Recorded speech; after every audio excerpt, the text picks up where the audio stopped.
Welcome to Chaos, Courage and Coffee, the podcast for anyone who's felt like on the outside I'm holding it together, but inside I'm struggling. And we do it with honesty, heart, and just enough coffee to get through the day.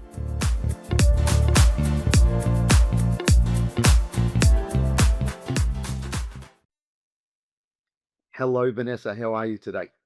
Hi, Brett. Yeah, I'm doing good, thank you. Yeah, I was wondering if I could bring a topic today. of course. It's about something that's happened. I don't know if this is just me, but do you ever have a situation where you think, right, you need to have a conversation with somebody and you plan it all out in your head? I don't know if this is just me, but it's like, oh, I need to talk about this, and perhaps if I say this and they'll say this, and then you kind of run through how the conversation's going to go. And then you have the conversation, you speak to them. It does not go according to the plan you had in your head. They don't say what they were supposed to say. Do you know what I mean? You're nodding. Okay, good. It's not just me. We had a saying um, when I was in army that no battle plan survives first contact with the enemy. And so, and I think that's what you're talking about. You can do all the planning, but as soon as you start that conversation, as you say, you can think, well, if I say this, they'll respond like that. The problem with that is, though, that you're imposing your thoughts, your biases, your perspective on how they're going to respond. What we forget is that they're a completely different person. They think in completely different ways to us. And so that's why, as soon as we start having those conversations, it doesn't really go the way we planned. Do you know what? That's made me realize. So this is a thing that happens for mums, right? There's all this help out there. There's all this, this is what you need to do. And the mums invariably are disappointed because they're trying to, you know, um, help their kids with tantrums or get the kids to listen. And everything says, you do this and the child does this, and then you do this and you do that. And then, of course, they're upset because it hasn't worked and they feel like they're failing as a parent. Well, it's not going to go to the plan. Okay. That's not how it's going to work. And maybe the person who's written the plan is thinking that this child is like a mini adult or something. They're not. They're a child who doesn't want to listen or is having a tantrum. And that's why I help parents. And my tagline is real solutions for real life. Because then the parent has to go, but it didn't work like that. And that's why I also have it that parents can message me at any point, because I know it's not going to go according to the plan. Children don't operate to plans. I learned that if we do this, then, my children growing up, if we go and do this, they'll be like that. No, they're not. They're all different. And we know that all children are different, all people are different, families are different, and life is different for everybody. We all think differently. And this is where I think we come unstuck. We impose our expectations on things. And I think to some extent that can be our undoing. Um, if we take a step back in our planning and we think more about uh, possible different interactions, and it becomes more like almost like an ever expanding, solution tree, so to speak, if or flow diagram, if you like.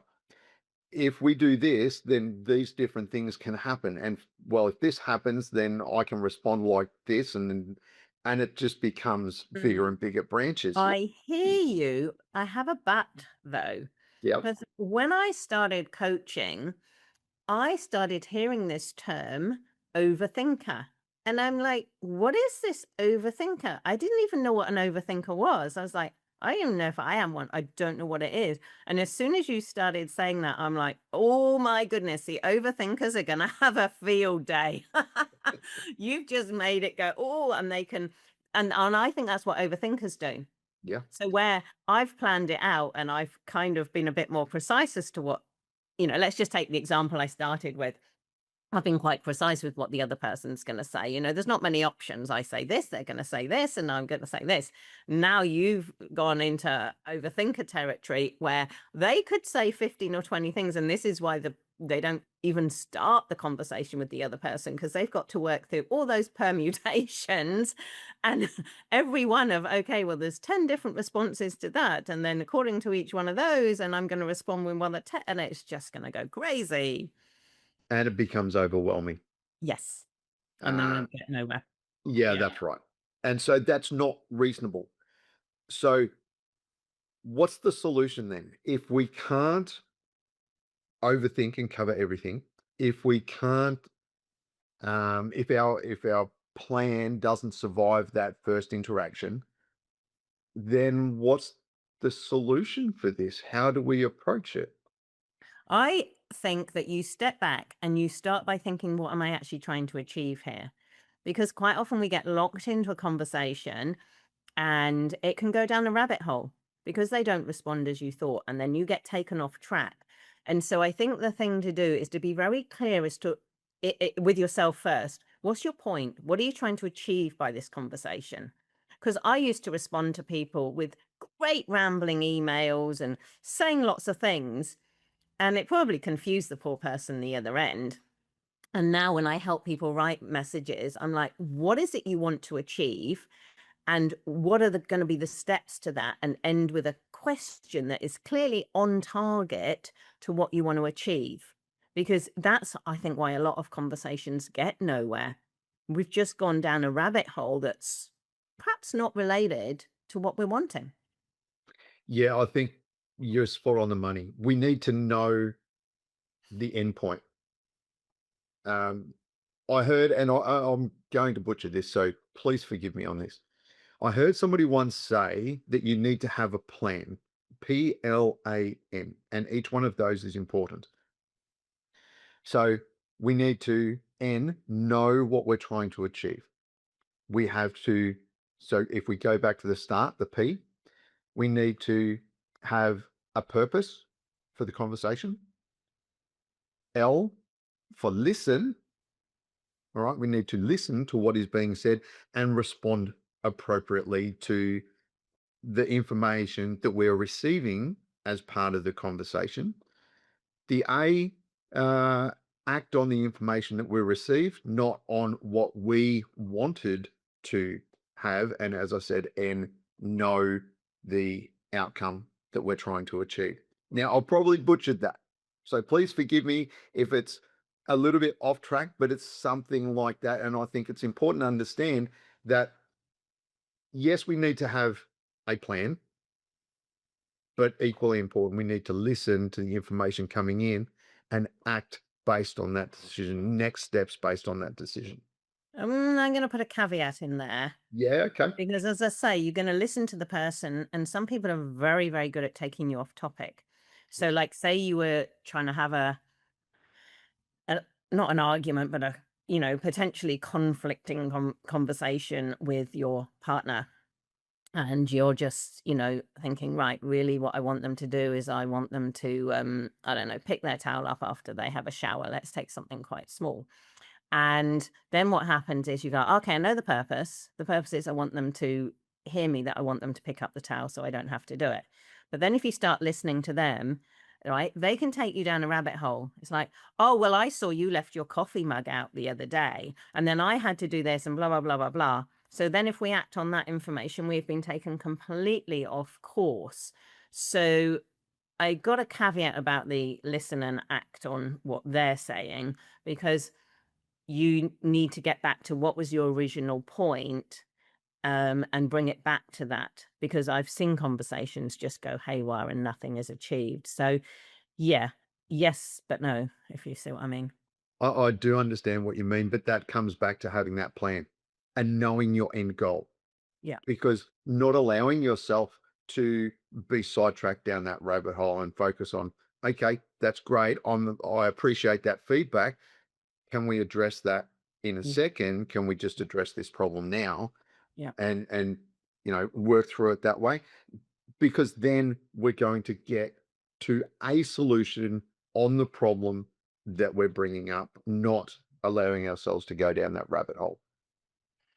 Okay, so going back to the conversation not going as it you thought it was going to go, I think we're kind of clear that it's probably never going to go as you think it's going to go. So you need to start with that in mind. Therefore, all of you overthinkers out there, don't bother. You've wasted a lot of energy. It ain't going to go like that. None of the 100 scenarios you've come up with, it's not going to go like that, unless you know the person really, really well, but I still think that's possibly quite a waste of a lot of time. So what it means is you've got to be very flexible in your conversation. And the way to do that is by starting with the having a plan, knowing what you're trying to achieve so that it's not based on how the other person reacts. It's based on you and what's important about this to you. I think you need to know that and get familiar with that. So be more familiar with you, your wants, your needs, your feelings, and everything around it so you can be flexible when you're in the interaction. So it's kind of like improvisation. Like some people are very good at improvisation. They can go on the stage. There was that lovely program I used to watch, Whose Line Is It Anyway? And they can just totally improvise and react according to what the other person says. So I think that's possibly what we're aiming for. Yeah, I think you're right. I think we, to a point, and again, I'm going to caveat what you've just said. Yes, we need to improvise, but we also need to know where we're trying to get to. Now, in formal conversations, I always encourage people to write down the things that they need to discuss, write down the points and have it written down, because then you can go down those rabbit holes, but you also know what's next that you haven't discussed yet. So I think, yes, it is important to be flexible and be able to improvise, but I think also having a little bit of structure. And I'm not saying for anybody at home having a one-on-one conversation with a partner about picking up the towel, you don't need to write out all of your questions or all of the things you need to say beforehand, but a little bit of planning, know where you're trying to get to, as I said before, is really important so that we don't get too far off track. Yeah. All right. So is there any other helpful tips that we can talk about when it just doesn't quite go how we thought it was going to go? The one thing I would say, and maybe this is just a little bit of summarizing, is do your planning, yes, but expect the unexpected. Mm, I think that's a safe bet for most of these conversations. As we said, you know, they rarely go the way you think. It doesn't matter how much planning or pre-thought you put into it. Expect the unexpected. It's not going to go perfectly. Be okay with that. And I think the other thing I'd say that I'd like to add in, try not to get emotional. Emotions and conversations generally don't end well. If you've got if you've done your pre-planning and you know what you're trying to achieve, then they can be emotional. It's really hard to be emotional with somebody who's not emotional. Let me tell you, just say that. yeah, I think that's hard to say. Don't be emotional because I think, where I was going with it is it's probably a conversation where you are emotional. Because as you say, for the ones you're not emotional, it's possibly not such a problem. But the ones that mean more to you invariably do have an emotion in them. And so I think that's quite hard to be stepping out of it and make it a non-emotional conversation. Yes, to a point. Um, I think when we get emotional, we don't think clearly and we don't choose our words carefully. And that can lead to a breakdown in the communication. We can express importance and how important something is to us in a non-emotional way that leads to more constructive outcomes. And I think that's why I say try to leave the emotion out of it, because emotional arguments are emotional. And where do they often end? They don't end well sometimes. And it's not until we've had a chance to cool down and we come back together and discuss the problem or the argument with less passion, I would say, that things actually get resolved. So I'd say if we can lower the emotions, not saying it's not important. All right. I'm just saying if we can be, and it doesn't have to be logical, it can be an emotional discussion or a discussion about emotions without display of emotions. I think that's where the power is.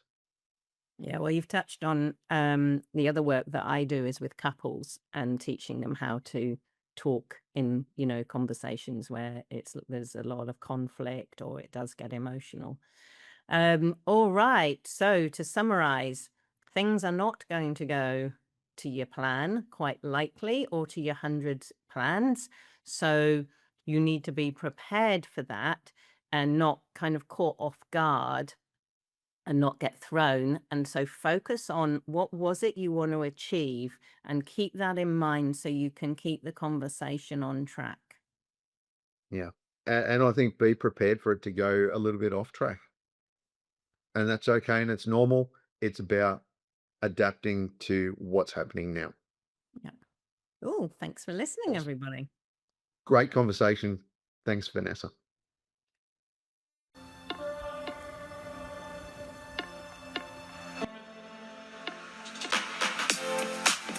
Thanks for being with us today on Chaos, Courage and Coffee.